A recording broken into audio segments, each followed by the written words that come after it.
Bem, eu quero agradecer a coordenação do companheiro Luiz Mercadante, a participação do Gessé, da Laís e do companheiro Graviano, a extraordinária participação da Tereza e do Eduardo Moreira aqui como conferencistas. Eu queria só fazer algumas confissões para vocês. Primeiro que nesses encontros não está previsto eu falar e não é para mim falar. Eu estou numa fase de aprender novamente aquilo que a gente não aprendeu antes.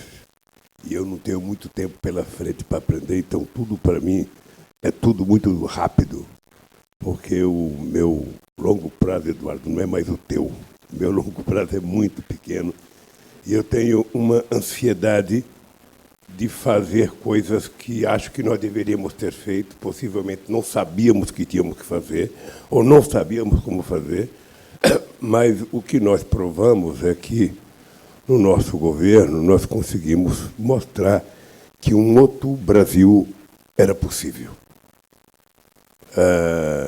Certamente nós não fizemos tudo o que tinha que fazer, mas o que nós fizemos, nem nós sabemos o que fizemos. Eu sempre digo, em todos os debates que eu vou, que se os companheiros do movimento sindical, se os companheiros dos partidos de esquerda, se os companheiros do PT, se os movimentos sociais como um todo soubessem a grandiosidade da obra que foi feita, sabe, nesses 13 anos de PT, certamente nós estaríamos mais preparados para enfrentar o debate. Eu até brinco, porque mesmo companheiros economistas progressistas de esquerda costumam dizer que o nosso governo foi um sucesso por causa do boom de commodities. Outros chegam a dizer que o governo foi bom porque estabeleceu a economia, apenas uma economia de consumo. E eu fico pensando, esses caras estudaram tanto, eles devem ter razão. Mas eu, na minha ignorância, também quero ter um pouco de razão. Primeiro, o Brasil cresceu muito durante 50 anos, de 1930 a 1980. O Brasil chegou a crescer, em média, 7% ao ano. E não houve distribuição de riqueza nesse país, nem distribuição de renda.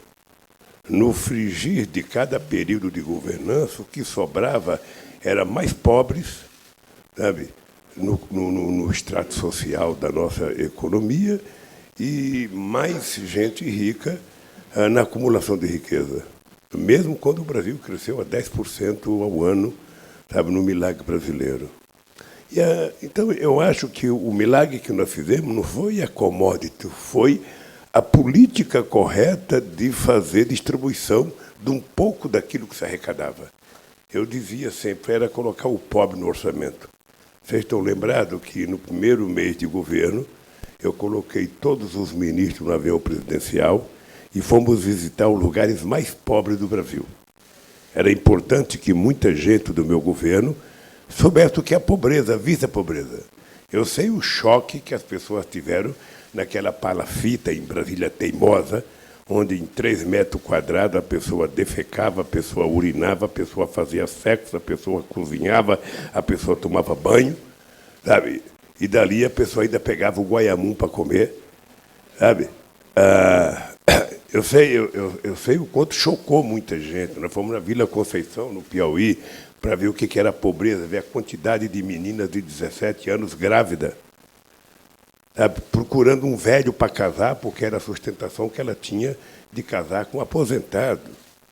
Nós fomos em Tinga, eu tinha um sonho de fazer uma balsa, uma ponte em Tinga, porque eu ia muito a Itinga. Itinga era uma cidade, acho que lá no Vale do Jequitinhonha, e que tinha o rio Jequitinhonha, e que tinha um cara que guiava a balsa com uma tora de bambu, e ele tinha um calombo aqui de encostar o bambu para poder, enfiava o bambu na terra e encostava aqui para poder empurrar a balsa.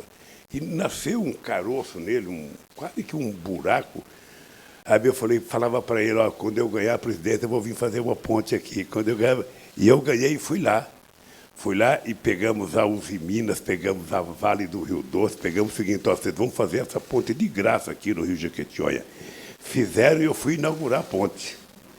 Aí eu queria que as pessoas conhecessem. Eu fico às vezes preocupado, Tereza, Eduarda, Luiz Mercadante e companheiros, é que nós não tivemos competência ou capacidade, sabe, de tentar fazer com que as pessoas conhecessem o que nós fizemos. Porque não foi uma política, é um conjunto de tantas pequenas políticas que fizeram com que o resultado apareça quando você começar a montar os gráficos. Essa história de que eu dizia sempre, nós precisamos governar com o coração de mãe. Somente a mãe é justa, se ela tiver 5 filhos, ela vai dar um bife a mais para aquele que está mais fragilizado, para aquele que está mais doente, para aquele que é mais magrinho. E foi o que nós fizemos. Tentar fazer com que aqueles que sabe, não tinha nenhum degrau de conquista na vida pudessem subir um degrau. Eu lembro sempre, e eu falo isso para os companheiros do Sem Terra, que em 13 anos nós disponibilizamos para efeito de reforma agrária 51% de tudo que foi disponibilizado em 500 anos, em apenas 13 anos. Quem é que sabe disso? Só eu que falo nisso. Me esguelho de falar. Às vezes os meus companheiros do Sem Terra nem aceitam isso, porque eles não contam as terras que não foi para eles, não contam da Contag, não contam da CUT, não contam da FETAP, não contam da Pronaf. Mas, de qualquer forma, eu continuo gostando deles do mesmo jeito, achando que fizeram muita coisa no país. E eu acho que eles agora deram um salto de qualidade, sabe, que é mostrar a capacidade organizativa e produtiva. E agora estão aprendendo a andar no mercado atrás de colocar os seus produtos, que é outro aprendizado tão importante quanto aprender, invadir e produzir. Bem, eu queria fazer esse debate, Aloysio, porque eu ando muito inquieto. Eu ando muito inquieto porque um tempo atrás eu dizia, nós só vamos acabar com a fome o dia que a gente transformar a fome num problema político. Porque até então ela era apenas um dado estatístico, sabe? Era um dado, sabe, que os cientistas políticos lidavam, os políticos na campanha falavam, mas o José de Castro escreveu muito em 1946, tem o livro Geografia da Fome, que fala da miséria nesse país, mas o cara fala, teve fome, mas a gente não faz nada para acabar com ela, teve fome. E eu tinha certeza que a gente só acabaria com a fome quando a gente transformasse a fome num problema político. E o problema político ele acontece quando aquele assunto começa a andar. Ele vira assunto para discutir na mesa do bar, ele fica assunto para discutir na igreja, ele vira assunto para discutir na universidade, ele vira assunto para discutir em rodas de pessoas. E eu, então, estava inquieto como é que a gente vai, sabe, enfrentar a questão da desigualdade. Porque todos os dados que a gente tem nos últimos 10 anos é de que houve, com exceção do Brasil, sabe, não houve nenhum país do mundo, momento algum na crise econômica, que os pobres tiveram algum ganho. E no Brasil o resultado é que os mais pobres ganharam um pouquinho a mais, os mais ricos perderam, se bem que o pouco dos mais ricos é sempre mais do que o muito dos mais pobres. É insuficiente. Eu, então, comecei a conversar com a Dilma que a gente precisaria parar de falar em política de distribuição de renda e falar em política de distribuição de riqueza. E, para você falar em política de distribuição de riqueza, o PT vai ter que ser mais radical, a CUT vai ter que ser mais radical, o sindicato... Nós vamos ter que aumentar o tom, o volume do rádio, para ver se as pessoas escutam a gente. Porque eles têm os meios de comunicação... se você pegar todos esses últimos meses que houve debate sobre previdência, que houve debate sobre... Não há um... Você nunca foi convidado pela televisão a fazer um debate? Fui uma vez e um dia antes eles me ligaram cancelando a minha presença. Ninguém, não vai. Se a pessoa for dizer parte da coisa que você diz, parte das coisas que essa moça mostrou aqui, ninguém é convidado. Não há espaço nos meios de comunicação, embora a televisão seja concessão do Estado, para que você diga os dados reais. Sabe? Aliás, não é mais nem o economista que é convidado, agora são analistas de mercado que vão lá, pessoas que... Bem, nenhum demérito, mas, ou seja, você não tem mais um debate, é um lado só que fala. E esse negócio da desigualdade, tá? Eu estou vendo que as coisas estão ficando pior, porque se fala tanto em tecnologia, se fala tanto em indústria 4.0, indústria 0.50, indústria ponto não sei das quantas, e já se fala que não precisa mais de trabalhador para produzir carro, não precisa mais de trabalhador para dirigir carro, não precisa mais de trabalhador para dirigir ônibus, não precisa mais de trabalhador para dirigir o trem. Ou seja, nós estamos criando uma sociedade de algoritmos, sabe, e de seres humanos desumanizados. Sabe, que daqui a pouco nós vamos nos perguntar para que eu sirvo. Eu, um cara como eu, não servo para nada mais. Sabe? Porque, bem, obviamente o cara fala, o Lula é contra o avanço tecnológico, pelo amor de Deus. Mas é preciso que o avanço tecnológico tenha uma finalidade de caráter coletivo. Porque o resultado de quase tudo que foi avanço, de quase tudo, com exceção da medicina, da ciência, da genética, mesmo assim, nós vamos perceber. Eu vou te contar um dado. Nos anos 80, eu era meio atrasadão, meio chucro, eu era contra a robotização na indústria automobilística. E o pessoal me chamava de atrasado. Esse Lula é atrasado. Porra, ele é contra o robô. O robô vai ser, os empresários falavam, o robô vai ser uma coisa moderna, vai tirar o trabalhador de fazer o serviço pesado, ele vai poder trabalhar de terno e gravata, ele vai poder comer no restaurante dos mensalistas, sabe? Não vai ter mais trabalho insalubre para o trabalhador. Era esse o argumento que utilizavam contra mim. Vai melhorar, vai aumentar a produtividade. Aumentou. A Volkswagen tinha 44 mil trabalhadores em 80, produzia 1.200 carros por dia. Hoje ela tem 8 mil trabalhadores ou 9, produz 3 vezes mais carros por dia, e em volta delas, os 44 mil trabalhadores, tem um monte morando em favela lá. Ou seja, eles não cresceram, eles não enricaram, eles não melhoraram, eles não acompanharam o desenvolvimento da empresa. As pessoas podem dizer, porra, esse Lula é contra, eu sou favorável a tudo. Agora, eu sou favorável ao ser humano, continuar sendo humano, continuar tendo sentimento, continuar sendo solidário, continuar estendendo a mão, porque do jeito que nós estamos caminhando, o que eu estou percebendo é o seguinte, quem é que vai se importar com a parte pobre da humanidade? Quem é que se importa com 800 milhões de pessoas que vão dormir todo santo dia sem ter o que comer? Como é que um cara que é socialista, que é progressista, que é comunista, vai deitar todo dia, deita a cabeça no travesseiro e dorme tranquilo, sabendo que ali na rua dele tem uma criança que não toma um copo de leite? Mesmo sabendo que o mundo produz alimento suficiente para todo mundo. E que falta o quê? Você que produz alimento, você tem sistema distributivo, você tem logística para distribuir. Uma manga produzida em Petrolina, em Pernambuco, pode chegar em Osaka, no Japão, em pouco tempo, e chega na quitanda lá para vender. E por que as pessoas não têm o que comer? É porque falta o quê? Distribuição da riqueza produzida no planeta Terra.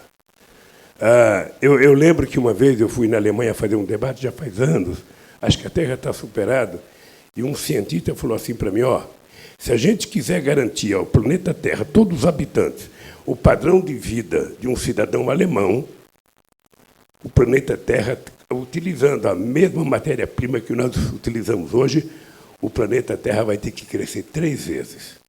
Como ele não vai crescer, nós precisamos, então, pensar como utilizar melhor, sabe, as riquezas e a matéria-prima, e precisamos saber como distribuir melhor. Então, o dado da desigualdade, nós precisamos, e aí vale muito para os políticos, como a gente transformar isso num tema político. Num tema em que a gente fale toda hora, que a gente fale todo dia, que seja um tema como é o futebol, que seja um tema como é uma coisa, quando cada um sobrinho da princesa, não sei das quantas, que passa na televisão toda hora, porra, e não passa os brasileiros passando fome. Então, como é que a gente vai transformar a desigualdade num assunto que mexa com todos nós? Que mexa com os economistas, com os sindicalistas, com o deputado, com o vereador, com o político, com o prefeito? Como é que a gente vai fazer com que todo mundo se interesse em combater a desigualdade? E combater a desigualdade, efetivamente, nós temos que mudar o discurso, porque nós temos que distribuir a riqueza produzida. Uma indústria, quando ela está com 30% de ociosidade, quando a economia começa a ser ativada, No primeiro momento, ela vai preencher aqueles 30% que ela está ociosa. Depois ela vai convocar hora extra. Somente quando ela descobre que a economia está sólida para valer, ela vai fazer alguma coisa nova. Nós fizemos transferência de renda. Tinha uma ociosidade, sabe, no poder de fazer política de transferência de renda. Nós fizemos.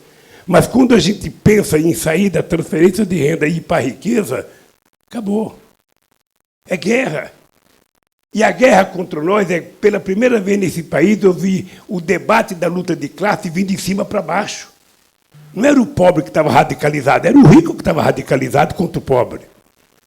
Porque se inventou de dar 13º para a empregada doméstica, se inventou de assinar a carteira profissional dela, se ensinou de dar férias para ela, se ensinou de dar 20... Quando o mundo inteiro teve 100 milhões de desempregados na crise de 2008, esse país criou 20 milhões de empregos formais.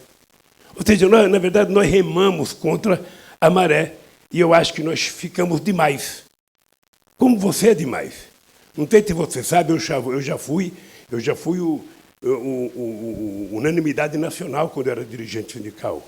Lula, o trabalhador que queria 5% de aumento de salário, que queria 10%, mas não mexia, nada mais disso. Eu saía em páginas de vários, novo sindicalismo, tudo.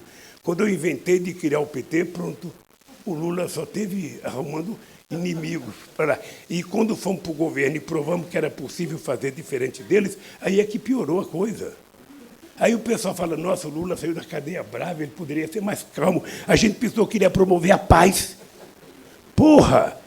É você achar que o general Giap era o responsável pela paz? Se eram os americanos que estavam invadindo ele? Os caras invadiram a minha vida, invadiram a minha casa, invadiram o Palácio do Planalto, tiraram a Dilma, sabe? E jogaram a culpa em cima de nós, e eu que tenho que ser o bondoso agora? Então, eu acho que nós temos que aproveitar, porque me parece que o Papa também está colocando a questão da desigualdade como tema prioritário, e fazer esse debate. E fazer esse debate significa a gente começar a desmascarar algumas coisas. Sabe? Eu não me conformo mais, Luísa. Você pega 6 caras no mundo, ele tem mais dinheiro que metade da humanidade. E esse cara está com o dinheiro na conta dele, ele não tem nem herdeiro para comer aquele dinheiro. O que ele vai fazer com o dinheiro? Eu estou vendo agora eles inventando ônibus para a Lua, não sei, para o espaço, porque eles estão pensando, ó, esses pobres vão levantar a cabeça, vão radicalizar, e nós temos que procurar um outro mundo para morar. Eles não querem melhorar o que estão aqui.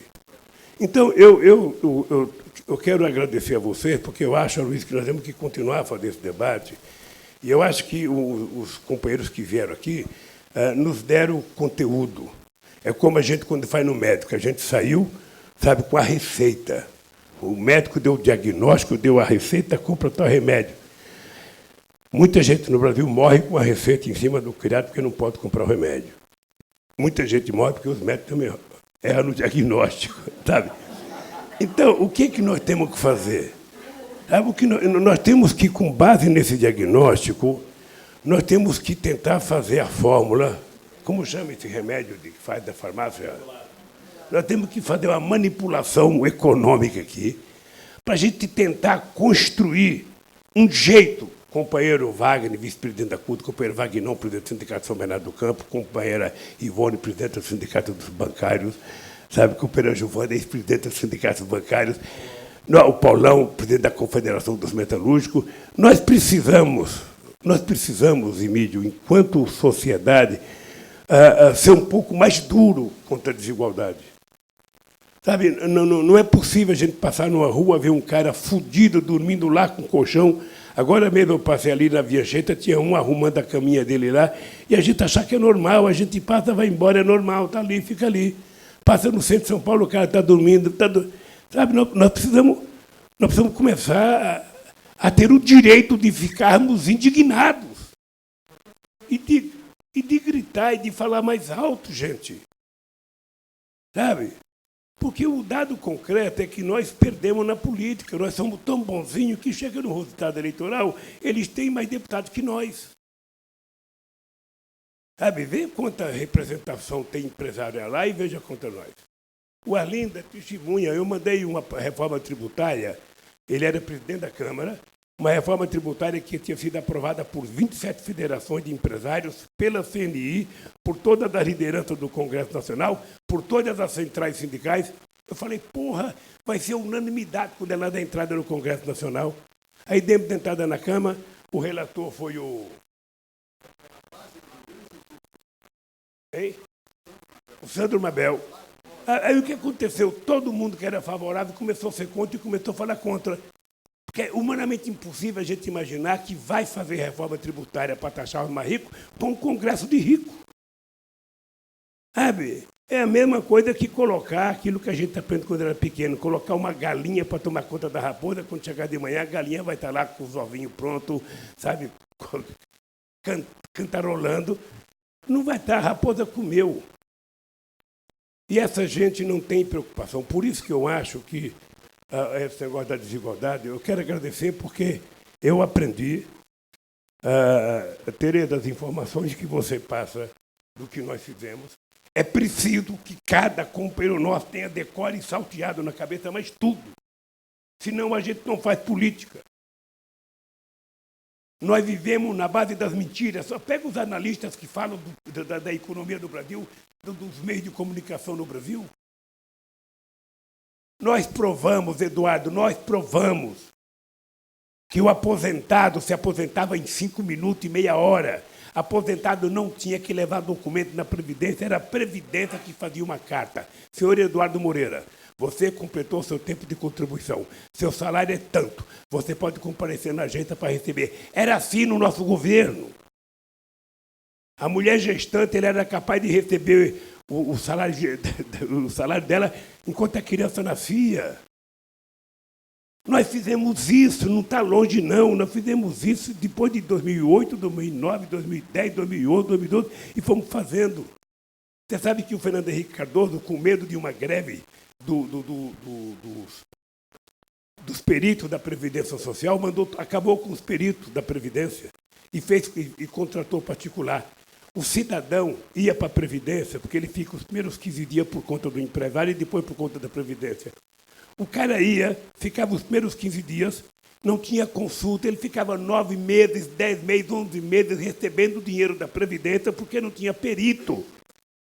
Nós entramos no governo, recontratamos perito, montamos um esquema, sabe, que o cidadão poderia marcar um perito do Iapoque ao Chuí em 3 dias, 4 dias, demorava 9 meses, 10 meses. Isso foi possível fazer porque tinha disposição para fazer. Por que a gente não pode fazer isso? Então, companheiro, é o seguinte, companheiro, nós vamos ter...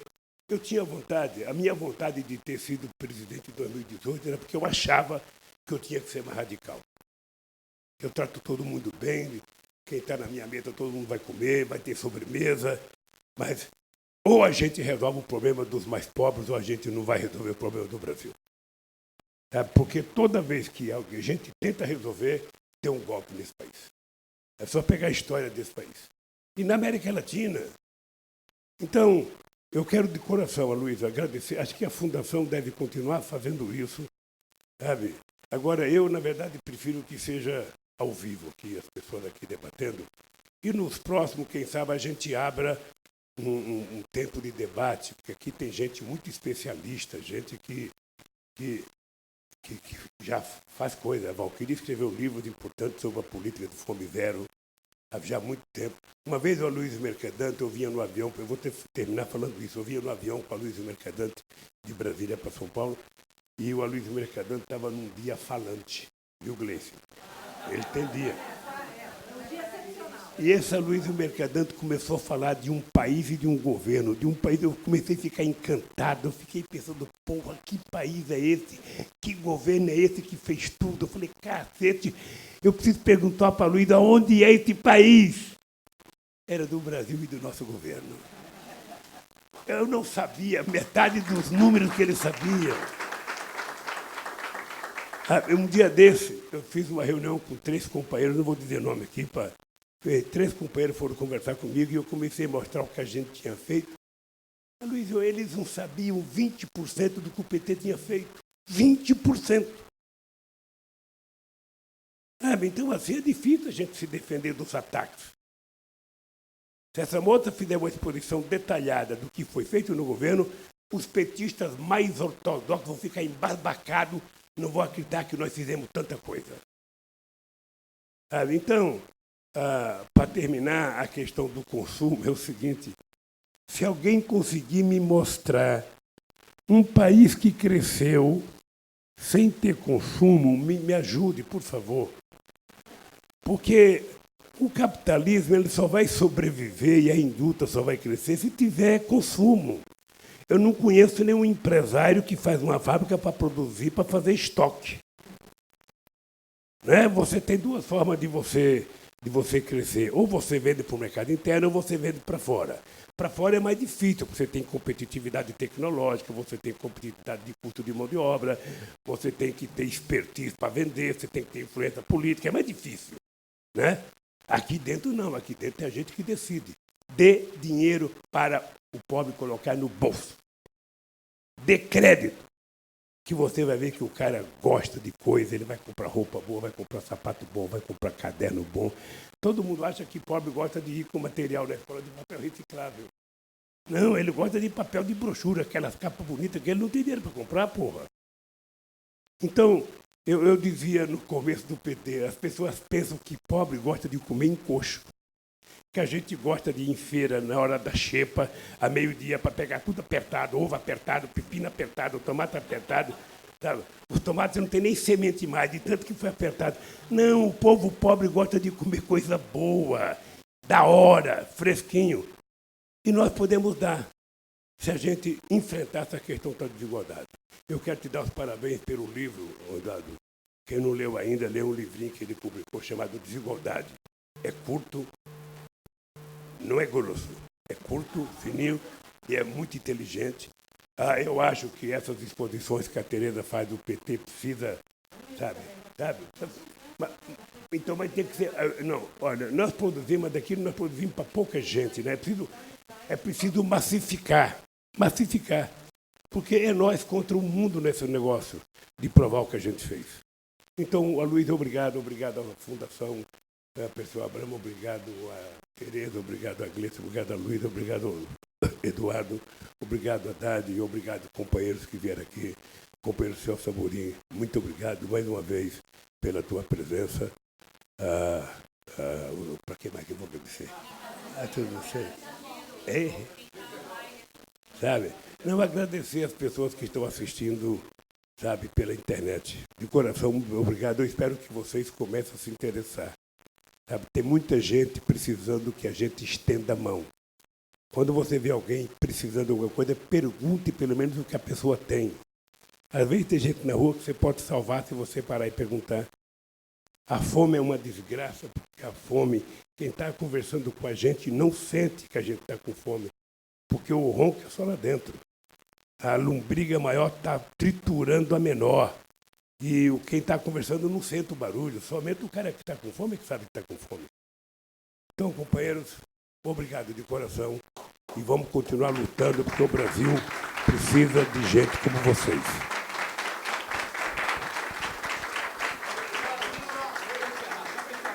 Olha, nós estamos então encerrando a nossa transmissão e eu queria dizer que o Brasil que o presidente Lula construiu, a cada dia que passa, está mais no coração do povo brasileiro. Volta, Lula!